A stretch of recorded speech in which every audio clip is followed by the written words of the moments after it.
Hello, everyone. I am Dr. James, host of Dr. James McConnell's The Small Business Network, broadcasting live each week on Saturday at 1 p.m. from Fishbowl Radio Network Studios at Globe Life Park in Arlington, Texas. Log on to hear us talk about and feature small businesses and the life of a small business, the struggles, the triumphs, the daily operation, the grind of starting and running a small business. So be sure to log on each week on Saturday at 1 p.m. to catch Dr. James McConnell's The Small Business Network. Let's jump in.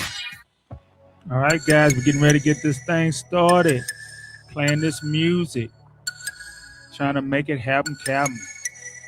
I want you to listen to this good old music. Get ready, get in tune, because here we come. Listen to it for a minute.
Hope y'all like that music. We're getting ready to do this thing full speed ahead. Thank you for tuning in to Dr. James McConnell's The Small Business Network. Here we go. Welcome to the Small Business Network Show. Welcome to Dr. James Small Business Show. Yeah, yeah, yeah, yeah, yeah, yeah.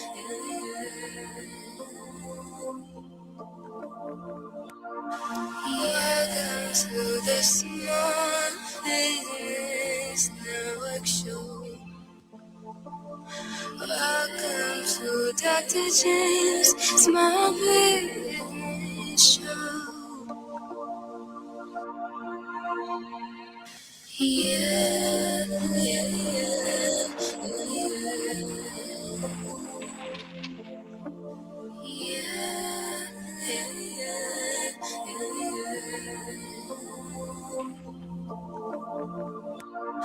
welcome to the Small Business Network Show.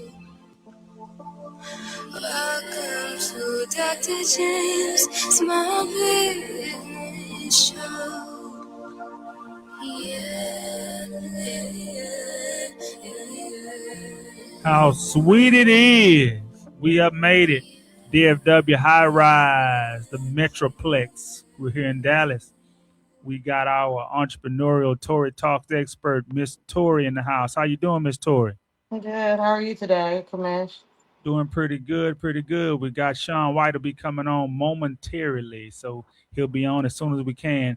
The weather out here then turned from warm to pretty chilly day now, right? Yeah, for the most part, but it's still enjoyable versus Wisconsin. And we're gonna get into that in a minute. So as we're doing that, we're gonna get into your question since we're waiting on Sean White. Let's Okay. get into CEO vibes. Can you explain in full detail to the listeners and the watchers what is CEO vibes? CEO Vibe is my baby, my future company that I'm working on. It's still in the making, so y'all please be patient with me because starting a winning company does take time. So to have CEO vibe is just pretty much leading your life, your brand, and your purpose with CEO. So, so So explain more about it. I mean, what services are you going to be talking about as trying to give people in CEO vibes? yeah. So with my company, I am reaching to do a marketing and consulting company. I'm pretty much targeting businesses to help pretty much with morale, teach business savvy. Um, I like to include like motivational quotes. CEO vibes pretty much started off with my journal that I had made on Amazon a few years back ago. And I don't know, once I started doing my journals, it just kind of opened the doors to new ideas and revenues. It helped me start my podcastings and it just helps me open my eyes to new ventures, with the marketing. I never thought about it before until I started doing my podcast and I don't know, it all kind of meshed together with my dream. So I don't know. I just want to look at the bigger picture for myself also. That is awesome. So, what do you want to turn this into? So, explain in full detail what give the finished product. Go through what you want this to one day be, and what do you want to make financially. Just give us the whole outlook. What do you want CEO vibes to one day be? Okay. Well, CEO vibes, it's kind of like me. It's kind of multifaceted. So many dimensions. Um, Other than marketing, I also see it as, you know, I don't know, just helping others realize their goals and dreams. That's where the consulting comes in at. I'm also with my consulting portion of it. I'm going to be opening doors to do professional listening. Also, is another dream of mine, and then eventually start doing some public speaking and some retreats as well. It's my dream, just to make it all come together and just to teach my strategies with, you know, with I don't know, with the world. I don't know how to put it, but yeah. So, That's what I'm talking about. But that sounds pretty good, pretty good there. So CEO vibes yeah, is on the come up and is trying to be built as we speak. yes, baby steps. But I don't know. I think that with patience is a virtue, and you just gotta make sure that you cross all the bases. It's just so much to go with it. Even with the LLCs and just trying to get the right grants and earning my own income as I go along. My 9 to 5, it just makes things a little bit, I don't want to say turtle, but it do slow down the process just a little bit. But I don't know. I just see things this year coming on the come up, and as I take my baby steps, I'm actually building customers and building my own strength and sharing my dreams and focus on social media, which is a great platform too. I never would have thought that using these kind of platforms could help grow your business. It's so beautiful just to tie it all together. Absolutely, man. That is some strong, strong stuff. We love it. We love it. We love it. All right, let's slide into another thing. Let's slide into sleep here, right? Mhm. Let's talk about sleep. How much sleep do you get? And we want to know how had that changed through the years from maybe when you were a teenager, and then maybe in your 20s, and even now. How much sleep do you get? Well, now I think I get probably about 6 maybe to 8 hours of sleep. I know you're at least supposed to get 8. But over the years, I think in my teenage years, I didn't really sleep much at all. I think even in my 20s, I would bounce like a rubber band. I'll just snap back. And even in my 30s, wasn't that bad. I can at least get decent amount of sleep, and still get up and go to work and perform to my max performance. But as I got into maybe my late 30s, 40s, even 50s now, I don't know. I just find it harder to sleep because I have so much things to focus on. And then just trying to create some strategies to help me even sleep at night and try to detach all the things from the day to the night, give myself a chance to separate, you know. Right. So I don't know. Now I just find myself doing more sleep journaling, which I think is helping a lot because at least it helps me track some of the reasons why I'm not sleeping. And as I journal, it also helps me keep focus on the things that maybe I could work on as well. And when I wake up in the morning, I like to journal. And I also feel that that's always a great way of just I don't know, just to keep in touch with myself, just to see, my fears as well as my dreams. And I sell a sleep journal on Right. Amazon as well. That I don't really promote my journals. I don't know why. I might need to start looking into that, start marketing myself. I said this year is going to be my year for growth. So Right. Right. Right. Well, yeah. I tell you what, let's Mhm. talk about naps now. So, again, let's first start with when you were young Mhm. up to your 20s. And then now tell us how many naps per day do you take, starting with when you were young, leading up to now. Definitely. I think in my younger years, I think I did sleep a lot, especially in the summertime. But I'm one of them people who always felt like the heat always kind of interfered with my sleep, and I couldn't sleep in the summertime. I like to kind of stay up and stay in the house kind of scenario, but my naps were, I don't know, kind of constant. And then maybe once I got into adulthood, I had kids by then, and I don't know. I just nap when the kids nap kind of scenario. Always thought that was always best to, if the kids would sleep, you just kind of sleep and just try to take care of yourself that way as well.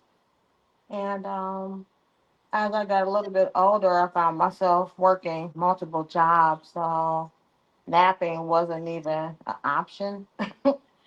I call those my survivor mode years, when I was just on go. I was just on autopilot.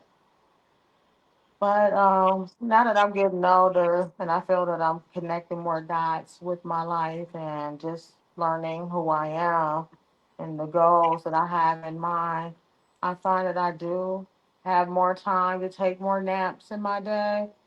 I don't really plan for it. It's just that Sandman has a way of resting for itself. The body does what it needs to do to replenish itself and keep things going. But yeah, I do find myself taking more beauty naps, I call them now. But nowadays, I take probably 1 or 2 naps a day, especially after work. I just need that intermission between work again and just, declining for relaxation of the day for my bubble baths or whatever. But still find myself taking naps after, even after my bubble baths. I'll take another nap.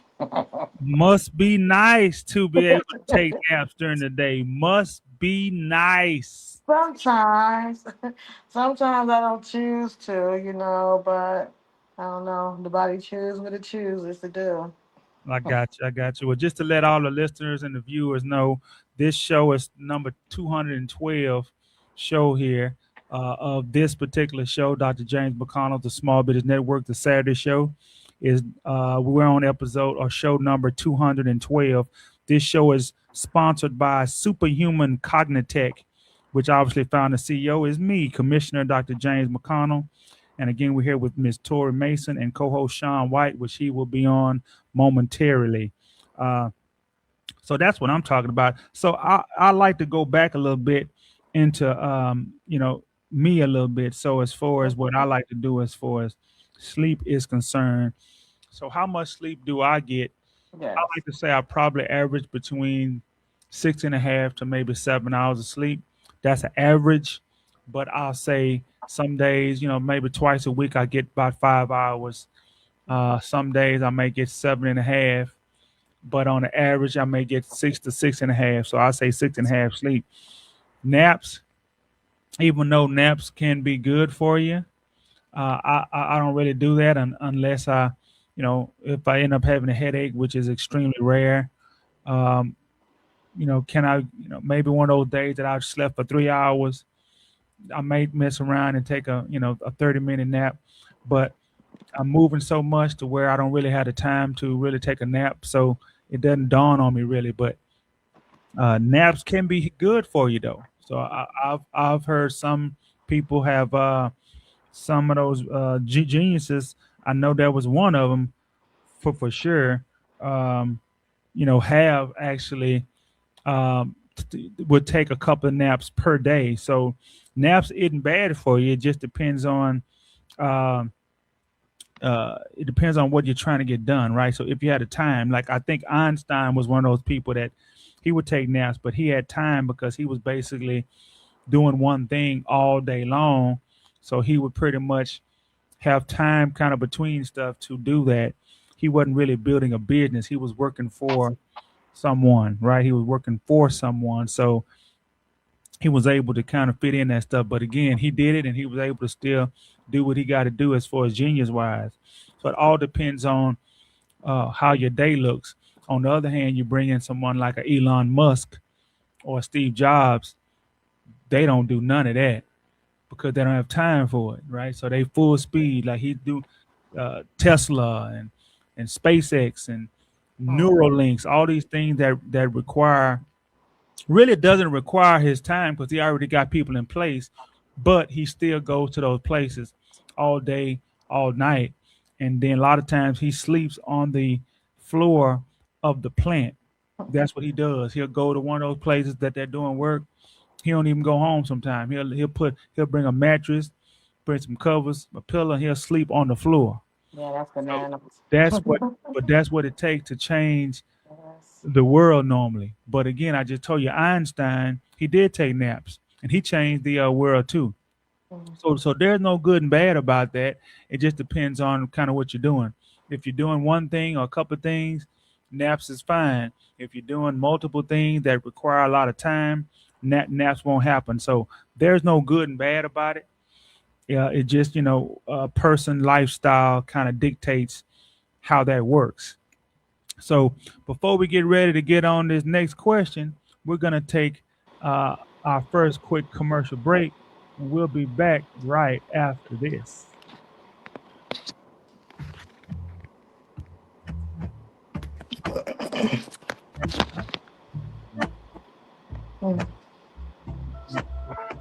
And I've been chillin', watching the ocean with you. Baby, up with a slow motion crew. And we up in our clouds when people change, but I not had it on Do Not Disturb. kicking it, Can you kiss hear my me? son. Could be soaked to the skin in the mall soon. I know she got the good vibes when seasons change, but we're the same. Even if I lost all my money, the zero runs deep, honey. And I don't need to speak a single word, cause you got me holding. Even if my jokes aren't funny, my tongue tied up on it. And I don't need to speak a single word, cause you got me holding.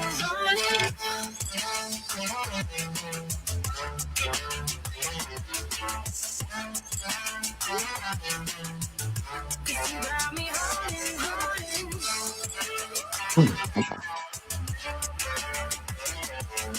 Okay, I hear you. Oh. Cause you got me holding.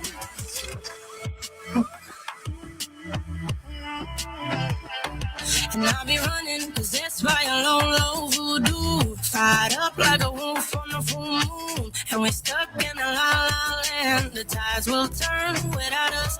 And I'll be killing time like I might be a cartoon. Take it in real life like haiku. I know we got the good vibes when pieces fall right into place. Even if I lost all my money, the zero runs deep, honey. And I don't need to speak a single word, cause you got me holding. Even if my jokes aren't funny, my tongue tied up on it. And I don't need to speak a single word, cause you got me holding.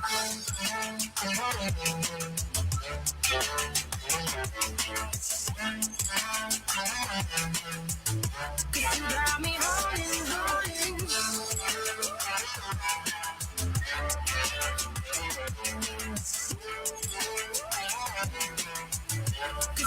me holding.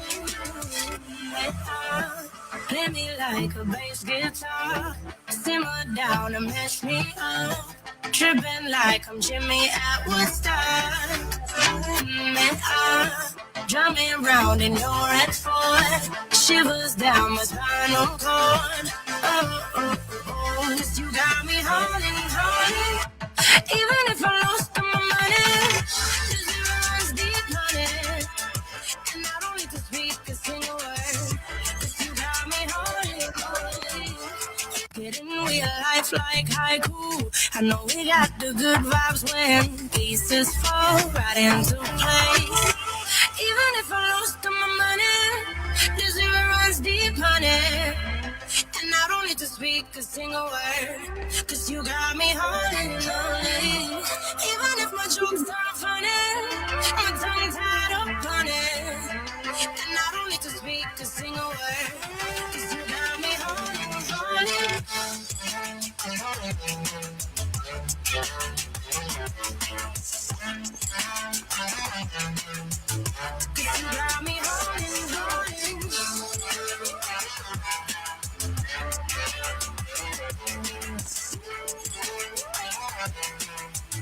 Cause you got me holding. Play me like a bass guitar, simmer down and mess me up, tripping like I'm Jimmy at Woodstock. Jumping round in your X4, shivers down my spinal cord. Oh, 'cause you got me holding. Even if I lost all my money, the zero runs deep, honey. And I don't need to speak a single word, 'cause you got me holding. Even if my jokes aren't funny, my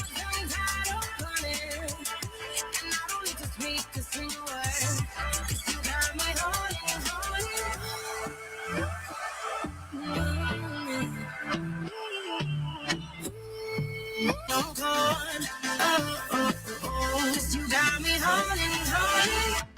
Even if I lost all my money, the zero runs deep, honey. And I don't need to speak a single word. 'Cause you got me holding. Even if my jokes are funny, my tongue tied up on it. And I don't need to speak a single word. 'Cause you got me holding. Full speed ahead. We are back. I just got to listen to some good old jam right there. Man, that song that was jamming. It was jamming. Can you hear me, Miss Tori? Oh yeah, Yeah, definitely. just to let you know that I was on everybody that was on break. That's why you didn't hear me. That's how come like the music was playing. Nice. So just kind of let you know. Yeah. We are fulling back to this thing, getting this thing back underway. And so now we want to get into your hometown, Milwaukee, the home of the Milwaukee Bucks, Yes. the home of the Green Bay Packers, right? Yes. Once upon a time. The home of the Milwaukee Brewers, right? Oh, definitely. Yay. So tell us something about Milwaukee that's different than Texas. I want to know fully different. What's different than and I mean I want to hear it all, not just one thing. Tell us the full thing of what's different from Milwaukee to Texas. Well, the one thing I think I truly love about Milwaukee is the food. They say the food is good here in Texas, but I don't know. Maybe because I grew up in Milwaukee, I kind of miss our traditional restaurants and food, and it's really nothing major and stuff. It's just like nachos and chicken and stuff like that. But I just miss the convenience of getting it when I want it kind of scenario. Everything is so far here in Texas. It's like, I don't know, it just takes a lot of effort to go somewhere. And Milwaukee just seemed like everything is so close together, which I loved too. I didn't know I would miss it until I left. So, little things. Yeah. Any other things that is different from there and here? Yeah, when I think about food in Milwaukee, once again, I just think about our festivals. We have like Belize Fest, and we have Summerfest and Juneteenth, and all of our little festivals we have in our city is just like 10 to me. And then we have a lot of restaurants. It just, I don't know, just bring out the uniqueness of our city, which, I don't know, builds its own little culture of its own. Yeah. I know that's what Ice Bowl was. That was kind of before my time, but back in the '60s, Mm-hmm. that's when y'all had the Ice Bowl out there. I think it was Green Bay versus the Dallas Cowboys. And Yeah, no, I I'm think not, that was part of and no, it. I'm not a Cowboys fan. So I'm glad that y'all beat them. But the point is, and I know that you're not in what was not in Green Bay, but still, uh, Green Bay is still in Wisconsin. So yeah, Yes. that's pretty much how that worked its way out. Green Bay, Wisconsin. Hey, uh, so you pretty much covered. So is there any other differences as far as from there? No, pretty much just the food and stuff. I haven't had the liberty of getting the full experience of the Texas experience, so I have more to bring to the table on that as time comes along. I just put it that way. Okay, so now I'd like to ask you, what is the good and bad of Milwaukee? Give us the good and bad. Oh man, well, talking about community, I think it's just our community is starting to change a little bit. You know, my great grandmother used to always say the sign of the times, and I think the older I get, the more I see the signs. And so I just think that, just coming of age and my grandkids and everything, and just noticing how a lot of the youth doesn't have that community that we had. when we were growing up. You know, when we were growing up, the neighbors would get you, take you home, your mama gets you, your dad will get you, and it's like, you know, you're gonna get it together one way or another. And these kids nowadays are just lacking. I think even the grandma experience, because a lot of us grandmas are younger than what, you know, the grandmas of our days used to be. You know, I Right. was a grandma in my 30s, so I really wasn't ready to be a grandma. Right. But Right. I got you. And yeah, looks like we have Sean A. White, hey co-host Sean. in the house. How you doing, Sean A? Blessed Saturday, everybody, and my apologies as far as for the lateness, just some work related stuff, but always a joy just to be a part of this. So, Absolutely, absolutely. So just to let everybody know that this show is brought to you by SuperHuman Cognitech, founder, CEO, commissioner, Dr. James McConnell. And so we are on show number 212, Sean White, after our hiatus breaks from the holidays. And so we are full speed ahead on some great conversations. So Sean White, I know you got some questions for me. So let's pull it out. Founder, CEO, commissioner, Dr. James McConnell. indeed, and I'm hearing a slight echo over here. So that That means, would be me. yeah, Sorry. okay. Okay, cool beans. So let's go ahead and jump into a very popular subject here called science. And Commissioner, my question to you: what does cold water plunges do for the brain? Oh man. And I used to, and I remember reading this. I never focused on it very often, but in the last couple of years that I have, because I remember reading Anthony Robbins doing it. But when I did more research into the science part of it, if you go do a cold water plunge in the morning, meaning you turn on the cold water while you're in the shower and you let it, hit your back, and you know how you're like, oh, so cold. Well, what does that Joe do? It release dopamine into the brain. It really, and it's very healthy for the brain for that to happen, and it helps you to become more focused, more astute, focused toward what you're trying to do, and is actually healthy for the brain. If you do it enough, it can fight off Alzheimer's and dementia. So you see how you hear something, and then uh, uh, uh, 3 months from now, if I ask, have you done it? Well, no, I just haven't done it. Well, again, you think I really care about a cold shower, but once I heard what it does to the brain, I try to do that about 4 days a week now. As soon as I get up, I try to get that, and I brace for it because it's just hard to be still when that cold water hits you. But that cold water hits you, it jolts you, but it does something to the brain. So just not just believe in me, Google it and see what it say, and you should do it yourself. Great question. You know, that's interesting too, because I've heard of something like that. And I even tried it in my own personal experience as well. But to be honest, I was only able to do it for like 2 days out of the week because it's no joke, but it does something to the brain. So you are correct on that. So I might have to revisit that again, my friend, for sure. So let me ask you this. So what happens to the brain as we grow older or age? Now this is the part two. Now the first part, yes, if I were you, Sean White, I would definitely try to do it 4 days a week. It's not easy. It's kind of hard because obviously that cold water, but it's not like doing it for like 15 minutes or nothing. You do it for about 5 minutes and then you just wipe off. It's not like your normal hot shower. You're going in the shower, you're trying to jolt yourself. It does work. Trust me.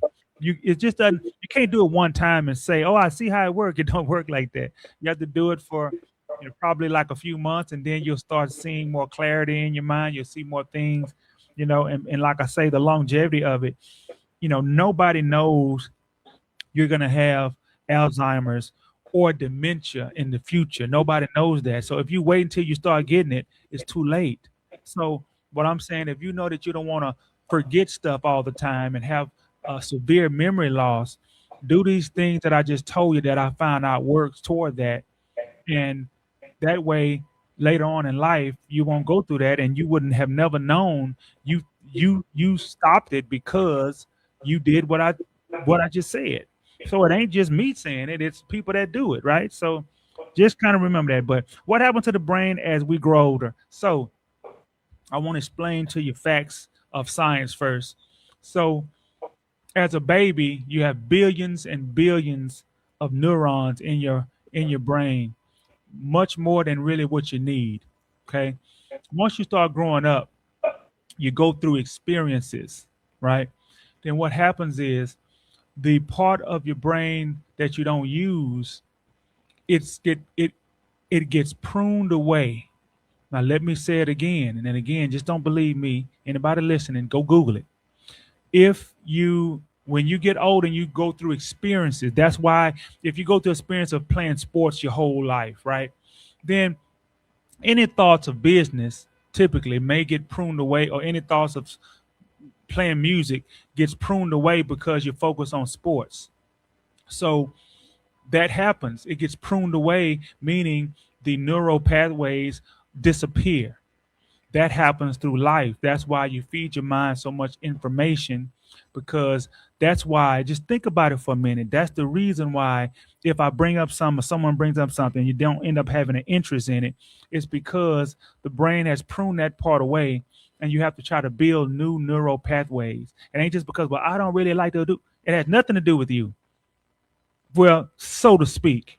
It has to do with younger than you, and you didn't see it as important to do this or do that or learn this or learn that, and then but it goes off of what you have been doing, and so then it builds neural pathways toward what you've been learning or thinking or experiencing, and then sooner or later it prunes away the stuff you don't think about, and now it becomes an afterthought.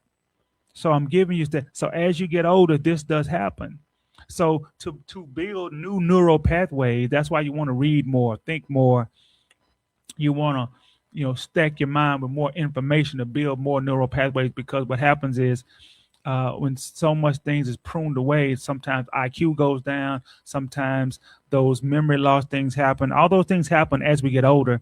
The way to fight it is you already know about the food to eat, fish to eat, carrots that helps the eyes and the brain. But the bottom line is to build more neural pathways is more information. You need more information, period. So I'm glad you asked that question. 1,000%. And I appreciate you sharing that as well. So let's go ahead and jump now, my friend, into metaphysics. Well, is this important, or is it important, the art of metaphysics? It's very important because it normally it just talks about um, the world of everything, what was made, how it was made. Obviously God made it, but it gets more, it gives you more of a, what is it, why is it, the things out there from the universe to our bodies to spirits and, all that stuff. So is it important? It's very important.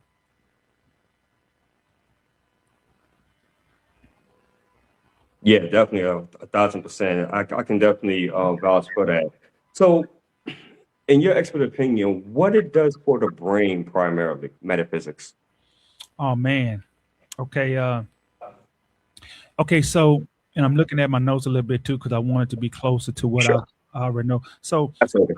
it doesn't directly alter the physical brain, but it profoundly influences it by shaping our conceptual frameworks, fostering critical thinking about reality, existence, and consciousness, affecting our subjective experiences, emotions like peace and anxiety by providing meaning and purpose, essentially training the brain to grapple with abstract, foundational questions beyond um, uh, science and helping resolve mind body issues. So it provides the how and the why beyond the brain's big questions, enhancing cognitive skills and understanding our place in the universe.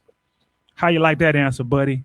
Very powerful, very powerful. Can you dumb it down for those that may have listened to it and be like, okay, so what's the short answer? So, so something like a metaphysics goes with philosophy, right? And so, what I would like people to do, because is the simple thing is to study the universe, study our being, humans, study stuff like, even though you can still implement God. Of course, God has created all of that stuff. metaphysics just talks about it. It talks about existence. So it's more about studying philosophy and things about the universe and us as a people and our body and where we came from and all that. Even though a lot of people will say we came from God, well, I understand that this is just an explanation of the existence. That's basically it. Great stuff. Great stuff. And Let's get in. and Let's. before, actually, I want to say before we move into the third topic, I'd actually like to get into some questions for you so we can make sure that we can circle back to my third topic. So, Sean White, let's get into core principles. Uh, what are your core principles? Yeah. So what we mean by core principles is more so your foundation, right? Your standards of how the way you do things. This can include everything from like your character, your integrity, your work ethic, your process on how the way you look at things. You spoke about with metaphysics, right? That can actually be part of a core value.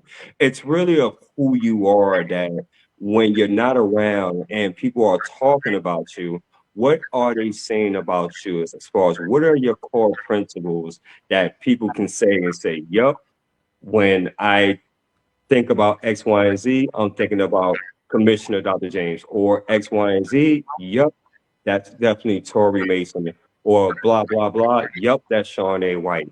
So, in short, your core principles is your foundation. Who are you as an individual? Man, that was some really nice stuff. So, why are these so important? For a number of different reasons, but to give you the shorter answer is in terms of it's about who you are, and it's very important because if you're looking to grow your business, you're looking to grow your brand, and I want to bring it to business because this is the Small Business Network, right? People have to know of who you are because social media is one thing, right? Obviously, that's pretty much your resume to get your foot in the door, starts conversations, different things of that nature.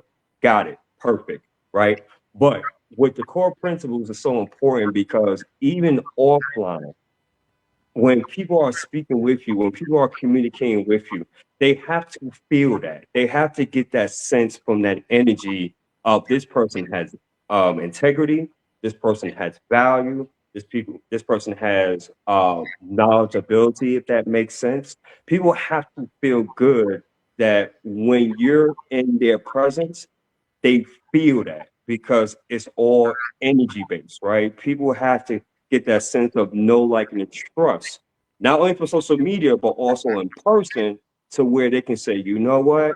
I'm very comfortable with Commissioner. I get this sense from him, and he is someone of value. Notice what I just said. Someone that is of value. I There you go. I There you love go. it. I love it. So let's slide into effective communication then. How does this help an individual? I feel like communication is very important because when you're having conversations, whether online or offline, it doesn't matter. So people can be very interesting, but that's another topic for another day. I was gonna go somewhere with that. But effective communication is important because your message has to be clear when you're speaking with the individual. They have to know what are you doing, what is the purpose, right? And why should I exchange my time based upon of the information that you are giving me? So it is a two-way street. If I'm speaking with commission, for an example, face to face, and I'm promoting myself, but yet I'm very unclear, I'm very uncertain, I'm very hesitant, and I'm not confident, the way it comes across commission is like, okay, this person is not confident on what they're doing. They're not sure about who they are as an individual. And so yet the language barrier, right, it gets crossed. It's almost like I'm speaking Spanish and he's hearing French, if that makes sense. So effective communication is very important. And it is something that I work on a daily basis and I recommend for you to do as well, because you want your message to be concise and clear. The more clear that it is, the easier it is for a person to digest that and then receive that and then make that quick decision on whether they want to move forward and even do business with you. What does mirroring and pacing mean? Mirroring pacing is this. So understand everybody has their own type of cadence, if you will, in terms of speaking, in terms of delivering. What I've discovered, especially in terms of speaking, in terms of coaching, being around individuals, is that everybody has different patterns in terms of speech, in terms of different cadence or rhythm, if you will. So mirroring and pacing, it goes something along like this. If I'm speaking to someone that's more high energy, they're more very enthusiastic. When I'm speaking with them, I want to go ahead and mirror that pace as well, but maybe go one step up higher, if you will, to keep their attention span versus someone that speaks very softly, may take their time when speaking. I want to be able to come with them and do the same thing, but come up just one level higher. Why is that important? Because I want to grasp their attention and meet them exactly on where they're at. That's what's called mirroring and pacing. Very, very important. Very, very important. So let's slide into speaking. Do you have a goal in mind? My goal for speaking is to do more speaking engagements, whether in person or virtually, ideally in person. This is the year that I want to be in front of larger audiences. I want to be able to be seen. I want to make a goal, and I'm making a goal as far as to even introduce myself to local radio stations here in Atlanta, Georgia.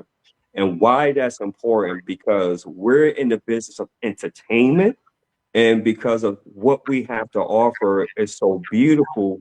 What better way as radio and TV personalities is to get out there, right? To do the outreach, to do the work. And so that's why I'm really looking to take that to another level. And I feel very excited about that. So to answer your question is to get in front of larger audiences, whether virtually or in person, doesn't matter to me. I prefer more in person, but if virtual comes up more so than the in person, hey, by all means, I'll take that too.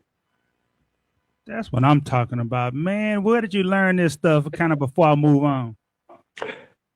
Trial and error from individuals such as yourself, from learning, just reaching out, really just asking certain questions, extracting the information. I got like notebooks and notebooks and notebooks, guys, of just notes, and just go back to these notes and just absorb it, apply it, trial and error, put certain things out there, see what works, see what doesn't, and just regardless of the fact on whether it works or it doesn't, just getting that data, right, which is very, very important. It's one of the things that you teach us, Commish, is that it's best just to go ahead and do the action and figure out later on down the line of what you need to improve than to procrastinate and say, well, you know what, I'll do it next week, or I'll do it 2 weeks, or I'll do it in 3 months. We already know when that time comes, you're not going to do it because something else is going to happen. So it's better to take action now. The quicker that you do it, the faster that you're able to get data on whether it works or not. That's what I'm talking about. Man, that is some strong stuff there. All right. So what can help a person improve their public speaking? Well, Commissioner, you just mentioned that earlier as far as what reading, studying, right? Expanding your vocabulary, really increasing your brain capacity, doing brain exercises, right? Getting more information and just learning from that, right? Learning from other individuals, learning from their different styles, really diving into and making it serious that you want to improve. There's so many different apps now in terms of effective communication and public speaking. It's like now it's mind-boggling. But ideally, it just really goes down to just making it intentional and just set aside some time, whether 5 minutes, 10 minutes, 15 minutes, just do it and find yourself improving by 1% each and every single day, each and every single day. 5 minutes or 10 minutes or 15 minutes. Please don't tell me that you don't have 5 or 10 minutes a day. That's nonsense. Make the 5 or 10 minutes because you do have it. That's what I'm talking about. The 5 or 10 minutes, and you do have it. I like that. I like that a lot. Amen. Amen. Since we have a minute, let's go back into my third topic. Let me get you to ask me that question. Yeah, absolutely. And by the way, ladies and gentlemen, if you're getting value from this, please feel free to put this in your comments. Please like, comment, and share this out as far as to your respective communities, and let us know as far as any takeaways in which that you have gotten from this. This helps us be able to create better content and know on what's serving you and what's not. Just wanted to throw that out there. Commissioner, let's talk about something that you're very passionate about, being a philanthropist. What exactly is this? Well, it's the act of giving, the act of gifting, the act of focused on others and helping others. That's like the kind of like the basic knowledge of it. Okay, cool. And should we strive to do this, my friend? Oh man, you should definitely do that because one, you're helping people, you're thinking about people, you're striving to help people, and so kind of whether it's another business, another person, a homeless person, whatever you want to say, uh, doing philanthropy, being a philanthropist just means helping, giving, gifting, thinking of others, and going the extra mile because what comes with that is always the blessing. Always blessing. You know, God wants us to focus on others and help others because we're all his children, all his kids, and he wants us to help each other. So that's another reason why I focus on not when I'm just helping uh, team or or other people in business, but I'll focus on less fortunate and so on and so forth because you never know if that can be you as well. So that is a great question, partner. And you know we have concluded the show on a great topic, right? Indeed, indeed. Yes, sir. So look, thanks for everybody for tuning in and watching and listening to Dr. James McConnell's The Small Business Network. We'll see you next week. Welcome to the Small Business Network Show. Welcome to Dr. James Small Business Show. Yeah, yeah, yeah, yeah, yeah, yeah,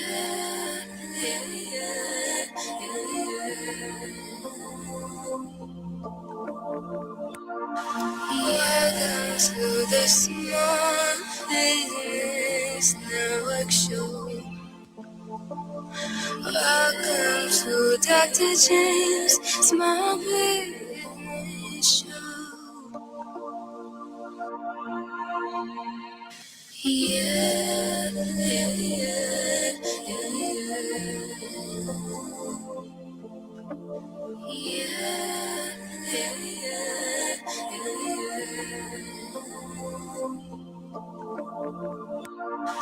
welcome to the Small Business Network Show. Welcome to Dr. James Small Business Show. Yeah, yeah, yeah, yeah,